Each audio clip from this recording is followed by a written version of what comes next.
여러분, 우리가 보이는 것을 믿는 것과 보이지 않는 것을 믿는 것 중에 어느 것이 더 쉽겠습니까? 예? 눈에 보이는 것과 눈에 보이지 않는 것, 어떤 것이 믿기가 더 쉬울까요? 예. 말할 것도 없이 보이는 것을 믿는 것이 굉장히 쉽습니다. 왜? 내가 눈으로 보았기 때문이죠. 근데 여러분, 우리는 보이지 않는 그 하나님을 믿어야 되는 것이죠. 그렇죠? 보이지 않는 하나님, 보지도 못했던 예수 그리스도를 믿어야 되기 때문에 우리의 신앙생활이 어려운 것 같습니다. 그래도 구약의 이스라엘 백성들에게는 눈에 보이는 무엇인가가 있었습니다. 어떤 이적과 같은 현상으로도 많이 보여주셨고, 눈에 보이는 것도 직접 이스라엘 백성들에게 주셨죠. 그것이 바로 성막입니다. 장막이라고 하는 이 성막은 그들에게 그래서 신앙의 근거가 된 것이죠. 그 장막에 대해서 지난주에 자세히 말씀을 드렸습니다. 그런데 이 장막이 비유일 뿐이고, 이 장막은 온전하게 하지 못한다라고 말씀하고 있는 거죠. 그리고 개혁의 때가 있다라고 지난주에 말씀을 드렸는데요. 그 개혁의 때는 사람의 몸을 입고 이 땅에 오신 예수 그리스도의 죽으심과 부활로 완성된 겁니다. 이것을 8장 13절에서는 새 언약이다 라고 이야기한 것이죠. 그래서 옛 언약, 첫 장막과 새 언약의 차이가 바로 보이는 것을 믿느냐, 보이지 않는 것을 믿느냐의 차이라고 말할 수 있겠습니다. 그럼 우리가 보이지 않는 하나님을 어떻게 믿을 수 있는가 하는 겁니다. 눈에 보이지 않는 하나님을 어떻게 믿을 수 있는가? 눈에 보이지 않는 그 하나님을 우리가 어떻게 볼 수 있겠는가 하는 겁니다. 이것이 우리 신앙인들의 가장 큰 숙제입니다. 그런데 성경은 분명하게 우리에게 이야기하죠. 마태복음 5장에서 예수님께서 팔복을 말씀하실 때 누가 하나님을 본다고 그랬죠? 마음이 청결한 자가 하나님을 볼 것이다 그랬어요. 우리의 마음이 청결하면 누구를 볼 수 있어요? 하나님을 볼 수 있습니다. 우리의 마음의 청결함이 하나님을 보고 하나님을 보게 될 때에 우리는 그 하나님을 신앙하고 믿는 믿음의 사람이 될 수 있다라는 겁니다. 근데 마음의 청결함은 처음 장막으로 되는 것이 아니라고 지금 말씀하고 있는 거죠. 처음 장막, 눈에 보이는 것으로 마음이 청결해지지 않는다라는 거예요. 그래서 우리가 다시 9절 말씀으로 돌아가서 한번 확인을 해보면요. 9절 말씀에 뭐라고 되어 있습니까? 이 장막은 현재까지의 비유니 이에 따라 드리는 예물과 제사는 섬기는 자를 그 양심상 뭐예요? 온전하게 할 수 없다. 이렇게 되어 있어요. 먹고 마시고 씻고 하는 것들은 예법입니다. 일시적인 규례입니다. 그러나 그 예법이나 규례가 우리의 양심을, 우리의 마음을 청결하게, 완전하고 온전하게 만들지는 못한다라는 겁니다. 여러분, 우리가 성경에서 표시나 의식이나 어떤 예식과 같은 것은 도우미에 불과한 겁니다. 그것을 통해서 하나님을 볼 수 있게 하는 것이죠. 이 말은 눈에 보이는 그 어떤 의식이나 예식이 성도들의 마음을 깨끗하게 하지 못하고 눈에 보이지 않는 하나님을 보게 하지 못하더라라는 거예요. 그러니까 마음도 깨끗해지지 못하고 눈에 보이지 않는 하나님을 보지 못하니까 하나님을 믿는 것은 더 어려운 일이죠. 그래서 하나님께서 새 언약 관계를 맺으셨는데 그 새 언약 관계의 중보자가 누구냐? 바로 예수 그리스도이시다. 그래서 11절 말씀에 보시면 그리스도께서는 이렇게 되죠. 그리스도께서는 1절의 첫 언약과 이 그리스도를 지금 대조해서 보여주고 있는 겁니다. 그래서 오늘은 이 예수 그리스도를 통해 맺은 우리와 맺은 새 언약에 대해서 말씀을 전하도록 하겠습니다. 여러분, 새롭다라는 것은요, 분명히 옛것과 차이가 있어야 됩니다. 그렇죠? 새 것인데 옛것과 똑같으면 의미가 없는 겁니다. 새로운 제품이 나왔습니다. 그런데 여전히 이전 제품과 성능이 똑같아요. 그러면 새 것을 살 의미가 없는 것이죠. 그래서 오늘 본문에서 옛것과 새 것은 분명히 차이가 있다, 다르다라는 것을 우리에게 길게 설명합니다. 그것을 세 가지로 설명을 하고 있는데요. 그 세 가지를 잠시 소개를 하자면, 첫 번째는 뭐냐면 손으로 지은 장막과 그 다음에 새 언약은 온전한 장막이다 라고 그 차이를 구분해서 이야기합니다. 여러분 모세에게 명하신 장막은 모세가 시내산에서 하나님께서 명하셨습니다. 이렇게 만들어라. 이런 털로 해라. 이런 실로 해라. 이런 말뚝을 써라. 이런 금을 써라. 누가 만들어라. 규모와 재료와 모양을 다 하나님께서 일일이 디테일하게 설계도를 그려주신 것이죠. 우리 이종희 집사님도 설계를 하시지만 설계자의 도면을 보면 아주 작은 부분까지 세밀하게 꼼꼼하게 이렇게 그려져 있는 겁니다. 그래서 저희 같은 사람이 보면 잘 몰라요. 예. 근데 거기 뭐 치수며 배선이며 뭐 재료까지 아주 디테일하게 기록해 놓습니다. 그러면 이것을 가지고 누가 건축하는 전문가들이 자기 맡은 분야에서 설계도를 따라서 그대로 지어 나가는 것이죠. 그렇기 때문에 사실 건축하는 사람들은 그 건물에 담긴 자세한 의미를 잘 모릅니다. 그저 지으라는 대로, 만들으라는 대로 만들면 되는 거죠. 그것이 첫 장막의 모습입니다. 첫 장막. 그래서 이 장막은 스스로 생겨난 것이 아니고 모세의 아이디어도 아니고 이스라엘 백성들이 막 계획해서 만들어낸 것도 아니고 하나님께서 명하신 것을 그냥 그대로 지으라는 대로. 그래서 구약성경에 보면 하나님이 명하신 대로 지었다. 이렇게 이야기하고 있습니다.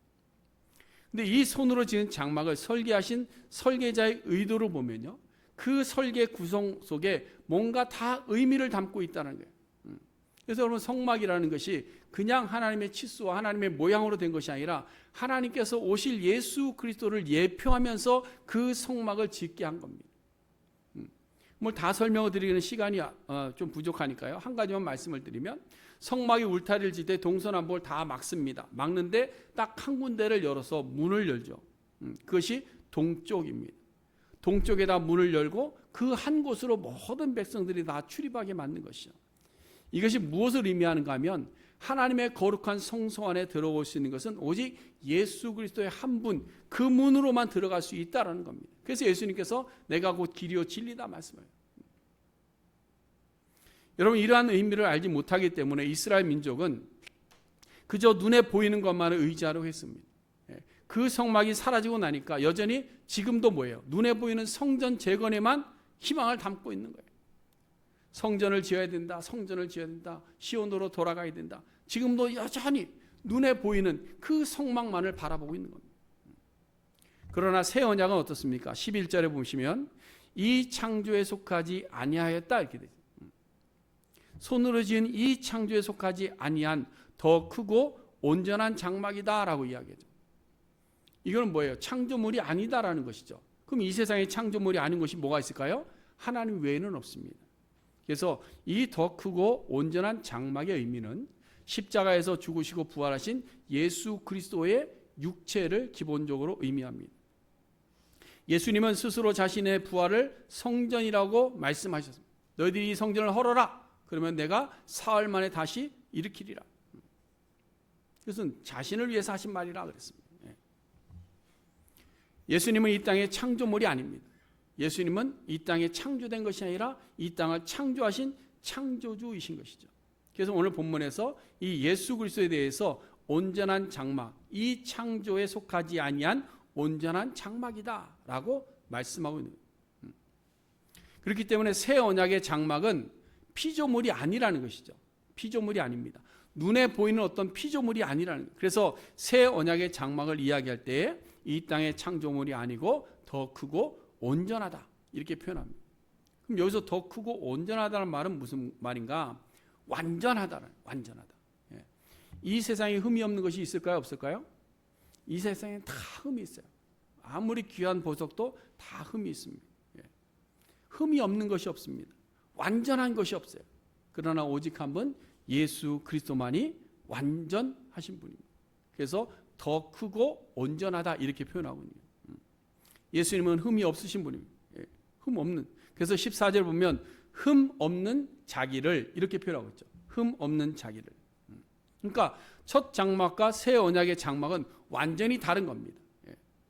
첫 장막과는 아무 연관이 없는 것이 아니죠. 뭐 그렇다고 해서 첫 장막은 무시해야 되느냐 그런 건 아닙니다. 왜? 첫 장막은 뭐예요? 새 언약의 새로운 완전한 장막의 모습을 그대로 다 담고 있고 예표하고 있기 때문이죠. 그렇지만 지금 우리에게 주시는 새 언약은 완전하다. 있다라는 것을 우리에게 보여주는 거예요. 그러니까 그 차이를 우리에게 설명하고 있는 거예요. 자, 그 다음 두 번째 차이는 뭐냐? 피의 차이입니다. 피. 첫 장막에서는 염소와 송아지의 피로 죄사함을 얻게 했는데 새 언약은 뭐예요? 예수 그리스도의 피로 죄사함 받게 됐다.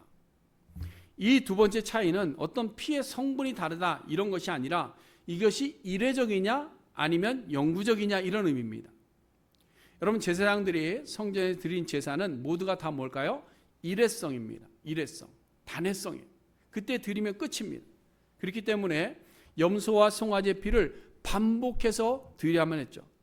그러나 실제적인 두 제사의 차이는 동물의 피로 드리는 제사는 외적인 흔적 지우기에 불과한 겁니다. 예. 여러분 13절 말씀 보세요. 13절 말씀 보시면 동물의 피는 부정한 자에게 뿌릴 때에 뭐를 정결하게 한다 그랬어요? 그 육체를 정결하게 한다. 육체를 정결하게. 여기에 차이가 있는 겁니다. 육체는 아무리 씻고 또 씻어도 또 더러워지죠. 그렇죠? 예, 우리가 저녁에 세수하고 아침에도 세수하고 또 나왔다가 밖에 들어가면 또 어떻게 해요? 또 세수하고 몸을 닦습니다. 그것처럼 반복적으로 해야만 되는 거예요. 육체를 정결하게 하는 것. 피 뿌림도 마찬가지라는 거죠. 그러나 예수 그리스도의 피는 어떻다고 표현합니까? 단번에 우리를 영원한 속죄의 자리에 들게 하셨다. 그래서 12절 말씀 보세요. 오직 자기의 피로 영원한 속죄를 이루사 이랬죠. 영원한 속죄를 이루는데 몇 번에? 단번에 성소에 들어가셨다. 그리고 이 예수 그리스도의 피는 육체를 정결하는 것이 아니라 뭐를 정결하게 해요? 양심을 새롭게 한다. 우리의 영혼을 새롭게 한다. 여러분, 육체에 뿌려진 것과 양심에 뿌려진 것이 어떻게 다른가 하면요, 이런 겁니다. 제가 이게 어떻게 다를까 생각을 해봤는데 이런 거죠. 여러분, 사랑의 원자탄이라는 별명을 가지신 손양원 목사님을 잘 기억하실 겁니다. 이 손양원 목사님이 1948년도에 여순 반란 사건 때 자기 아들 둘을 다 잃었습니다. 근데 그 아들 둘을 죽인 사람이 누구냐면 그 한 동네에 있던 안재선이라는 사람입니다. 원수 같죠? 원수 같은데, 근데 그 손양원 목사님이 이 안재선 씨를 용서해 줍니다. 근데 용서해 주고 내가 이제 너 용서해 줄게 괜찮아 라고 하고 끝나지 않고 그 안재선 씨를 어떻게 했어요? 아들 삼았어요. 저는 이것이 양심에 뿌려진 그리스도의 피와 같다라고 생각합니다. 왜냐하면 안재선 씨가 실제로 아들의 피로 용서받은 거잖아요. 그렇죠? 아들을 죽였습니다. 죄를 졌어요. 근데 그냥 용서받고 다시 돌아간 것이 아니라 자기를 아들 삼아준 겁니다. 그러니까 이 양심의 변화를 가져온 것이죠. 그래서 안재선 씨가 그때부터 변화되고 신앙의 변화를 받아서 이제는 그리스도인으로 살아가기 시작했습니다. 신학교에 가서 신학을 공부하고, 그러나 자기의 이전의 죄 때문에 목회자로는 살지 않았습니다. 그러나 신앙 가운데 믿음 가운데 살면서 실제로 자기의 아들에게 자기의 아들을 목회자로 헌신시켰습니다. 그래서 그 아들이 지금도 목사 안수받고 목회자로 선교사로 나가서 아프리카에서 선교 사역을 지금도 하고 있습니다. 여러분, 그저 용서한다라는 것은 다시 또 그 죄에 빠지게 되고 그러면 또 용서해야 되는 일을 반복합니다. 그런데 아들의 피로 죄를 사함 받을 때는 그 양심이 새롭게 되더라는 거예요.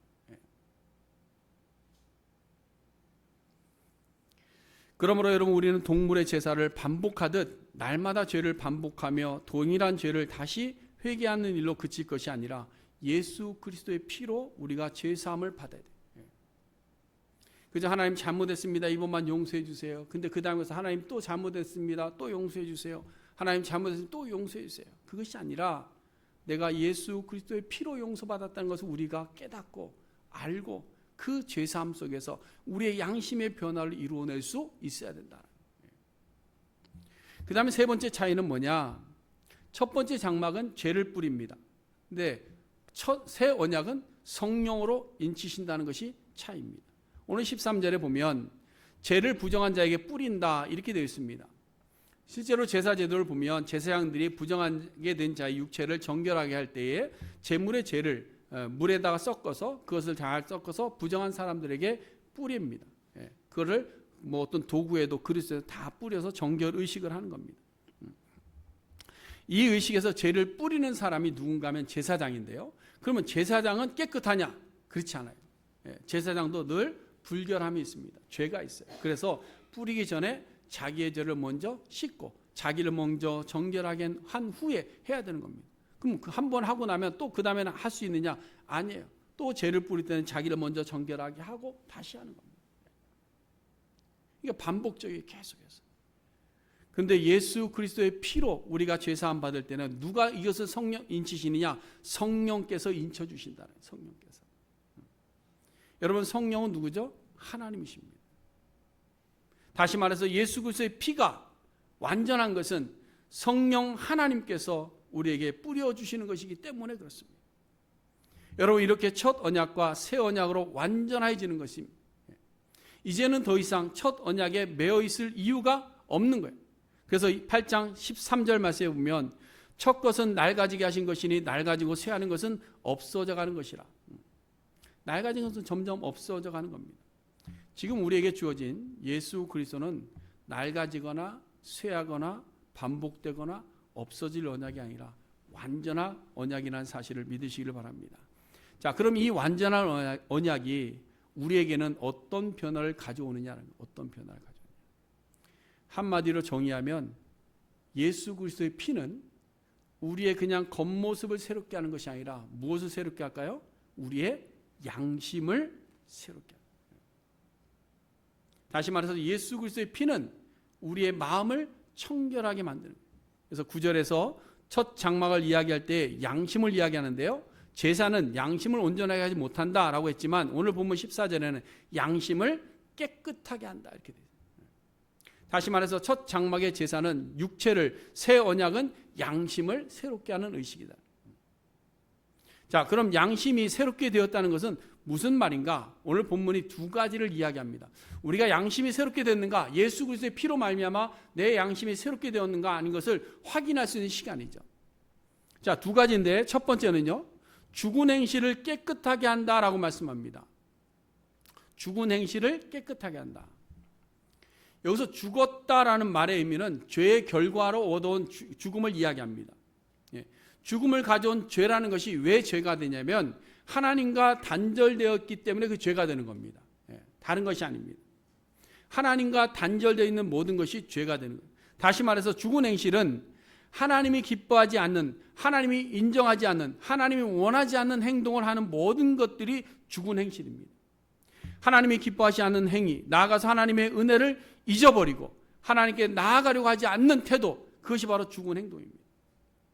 우리가 하나님 앞에 서는 것보다 하나님의 은혜를 잊어버리는 것, 이런 것들이 다 뭐냐? 죽은 행실이에요. 여러분, 이 세상은 기본적으로 개인적인 성취의 목적을 두고 살아갑니다. 그렇죠? 우리는 개인적인 성공의 목적을 두고 살아가요. 그래서 성공의 잣대가 뭐예요? 물질을 내가 얼마만큼 많이 벌어놨느냐, 내가 학벌을 얼마나 많이 했느냐, 내가 얼마나 명예를 가졌느냐, 얼마만큼의 권력을 가졌느냐, 이런 것들을 가지고 성공했느냐 실패했느냐, 여기 잣대가 있습니다. 그런데 여러분, 성경은 뭐라고 이야기합니까? 그렇게 이야기하지 않아요. 대표적으로 우리가 시편 1편에 보시면 복 있는 사람이 있습니다. 복 있는 사람은 뭐예요? 성공한 사람입니다. 어떤 사람이 복 있고 성공한 사람이냐? 소극적인 면에서 보면 악인의 길을 따르지 않고 죄인의 길에 서지 않고 오만한 자의 자리에 앉지 않는 사람이 복 있는 사람이다라고 이야기하죠.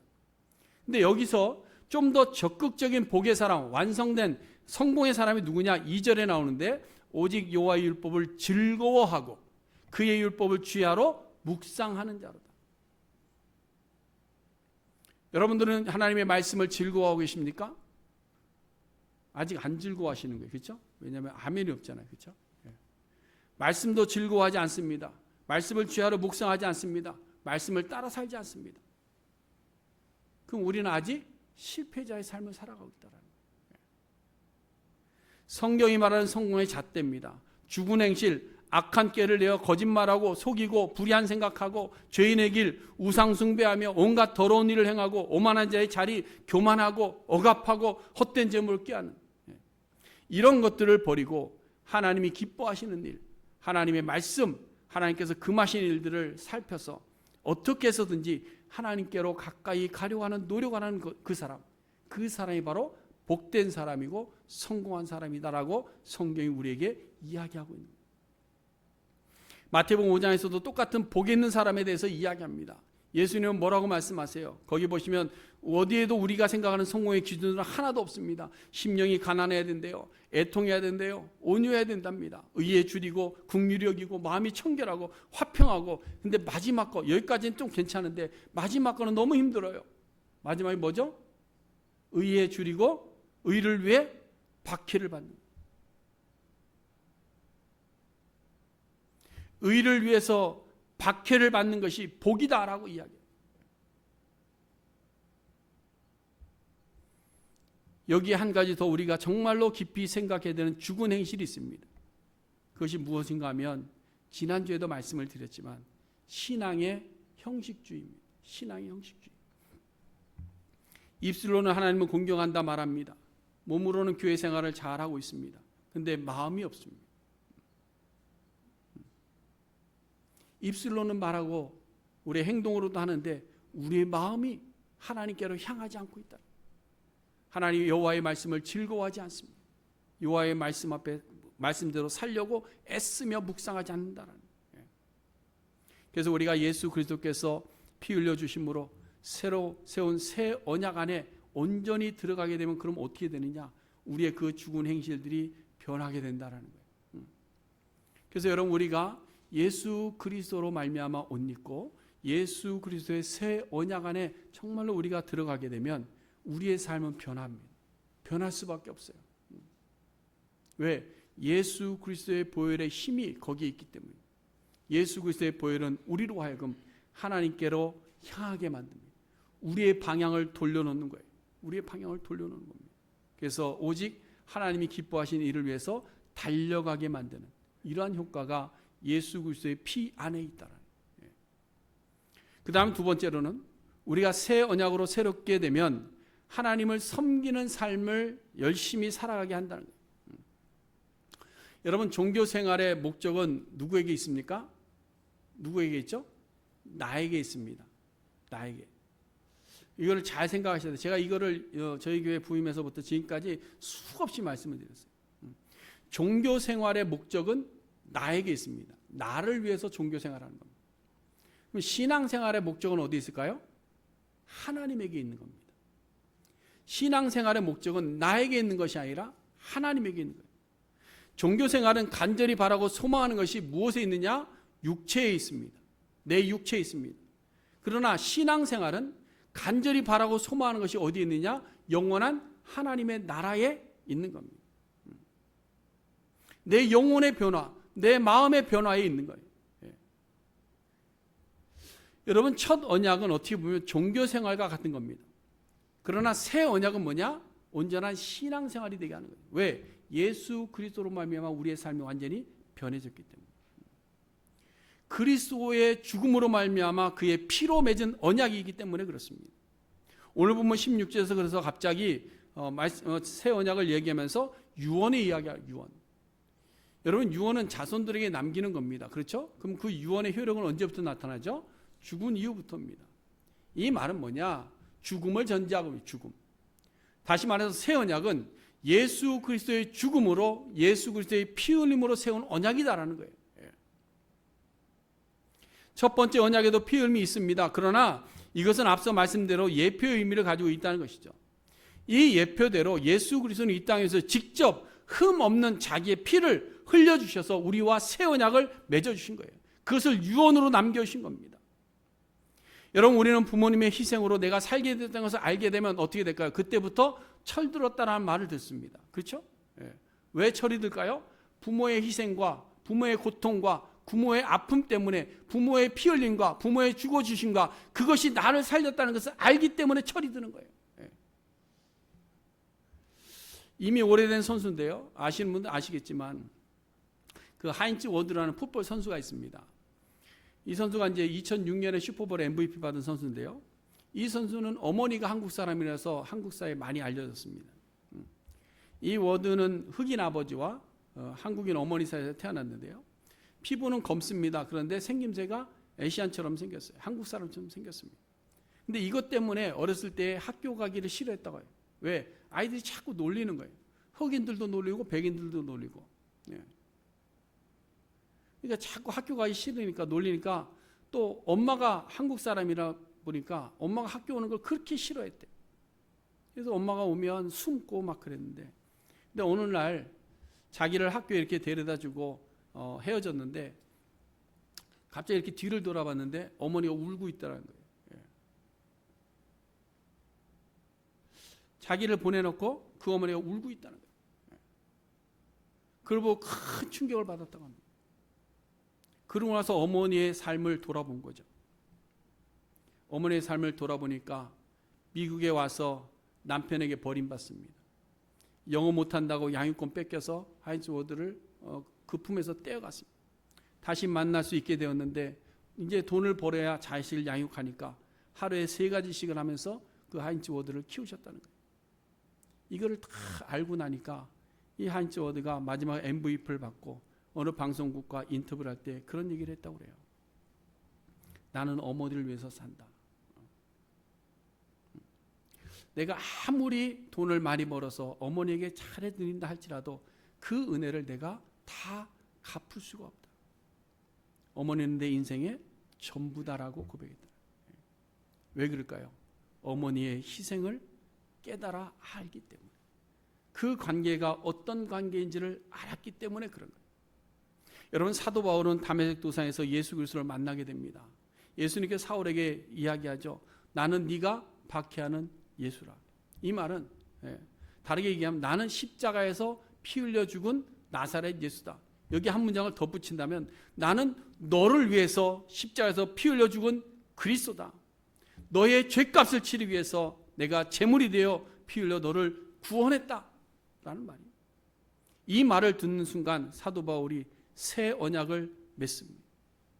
나를 위해 피 흘려 죽으시고 내 생명을 건져주신 예수 그리스도를 영접하는 순간, 그러고 나서 그가 새 언약을 맺고 고백한 것이 바로 우리가 앞에서 불렀던 갈라디아서 2장 20절 말씀입니다. 내가 그리스도와 함께 십자가에 못 박혔나니 그런즉 이제는 내가 사는 것이 아니요 오직 내 안에 그리스도께서 사시는 것이라. 이제 내가 육체 가운데 사는 것은 나를 사랑하사 나를 위하여 자기 자신을 버리신 하나님의 아들을 믿는 믿음 안에서 사는 것이라. 오늘 본문 14절 말씀에도 그리스도의 피가 어찌 너의 양심을 죽은 행실에서 깨끗하게 하고 살아계신 하나님을 섬기게 하지 못하겠느냐. 맞잖아요. 그리스도의 피가 임하니까, 그리스도의 피로 사도 바울이 예수 그리스도와 새 언약을 맺으니까 그의 죽은 행실이 깨끗해졌습니다. 가던 방향이 틀어졌습니다. 이제는 그리스도를 위해서 사는 삶으로 변화되게 된 겁니다. 사도 바울이 어떻게 이런 변화를 이뤘을까요? 바로 양심의 변화. 양심. 사랑하는 성도 여러분, 오늘 우리에게 이 새 언약이 주어졌습니다. 오늘 우리에게 이 새 언약이 우리의 가슴 깊이 우리의 양심 속에 들어올 수 있기를 간절히 바랍니다. 이 새 언약이 우리 안에 들어올 때 우리의 삶은 변화될 수밖에 없습니다. 그것은 내가 하는 것이 아니라 예수 그리스도의 피가 우리를 변화시킬 줄로 믿습니다. 형식이나 제도가 아닙니다. 우리는 오직 예수 그리스도의 피로서 구원받는 존재들입니다. 그저 값없이 얻은 구원의 언약이 아니고 주님께서 희생하시고 피 흘려 주셔서 얻게 된 구원입니다. 그렇다면 이제 우리는 어떻게 살아야 될까? 그렇다고 해서 여러분, 행위적인 것을 요구하는 것이 아닙니다. 행위적인 것. 디모데서 4장에 보면 믿음에서 떠나 미혹하는 영과 귀신의 가르침을 따르는 자들을 향해서 뭐라고 이야기하느냐? 자기 양심이 화인 맞았다라고 해요. 이 화인 맞은 양심은 뭘 이야기하느냐면 외식하는 것을 이야기하는 거예요. 어떤 형식만 하면 된다라는 이런 외식하는 형식. 그 한 예로 혼인과 음식물에 대한 행위적인 것을 예로 들면서 하나님께서 지으신 모든 것이 선하다라고 말씀을 이어갑니다. 그렇다고 해서 이것이 우리가 모든 것을 다 내 마음대로 해도 된다 이런 말씀이 아니라 하나님의 말씀과 기도로 거룩하게 될 것을 교훈하는 겁니다. 결국 우리의 행위는 양심이 깨끗해지면 변하게 되는 겁니다. 신앙은 우리의 양심의 변화 없이 이루어지질 않습니다. 우리의 마음의 변화 없이는 이루어지질 않습니다. 흔히 하는 말로 목회자들이 그런 얘기합니다. 막 뭐 해라, 이거 해라, 저거 해라 안 해도 된다. 은혜 받으면 하지 말래도 한다.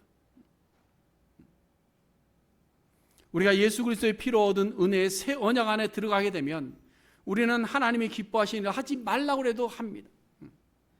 하나님의 섬기는 일에 절대로 핑계하는 일이 없습니다. 형식적으로 살아가지 않습니다. 안무도 없어도 하나님 보시기에 하나님 앞에서 적당히 살지 않습니다. 온 힘을 다해서 주를 섬기고 하나님께서 맡긴 일에 최선을 다하는 삶을 살아가게 되는 줄로 믿습니다. 여러분, 우리에게 주어진 이 새 언약, 이 새 언약 안에 우리가 들어가야 합니다. 그리고 예수 그리스도와 함께 언약 백성으로 자원하는 삶을 살아야 됩니다. 그러면 우리의 삶은 변하게 될 것이고 삶의 기쁨도 육에 있지 않고 영원한 일에 있을 줄로 압니다. 이 언약 안에 우리 모든 성도님들이 한 사람 한 사람 전부 이 언약 안에 들어가서 오직 우리의 행실이, 죽은 행실이 깨끗해지고 오직 하나님을 섬기는 일에 기쁨이 되는 우리 모두가 될 수 있기를 간절히 소원해 드립니다. 기도하겠습니다.